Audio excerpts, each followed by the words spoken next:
In this tutorial, I'll show you how to copy Figma prototypes to another page without losing any of the interactions, animations, or prototype connections.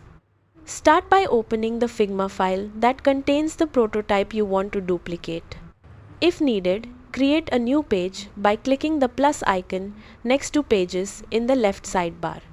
Next, return to the page that contains your original prototype. Select all the frames that are part of the prototype.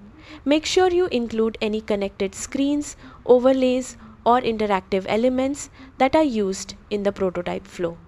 Once everything is selected, copy the frames using Ctrl+C on Windows or Command+C on Mac.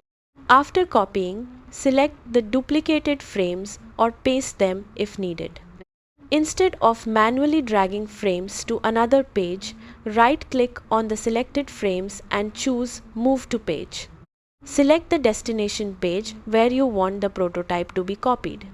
Figma will move the selected frames while preserving the prototype connections and interactions between those frames.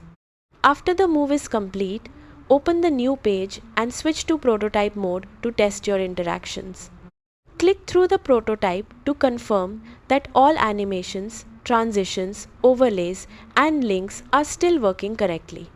This method is especially useful when creating alternate versions of a project, organizing large files, or building separate prototype variations without rebuilding interactions from scratch. And that's it. You've successfully copied a Figma prototype without losing its interactions. Thanks for watching, and I'll see you in the next tutorial.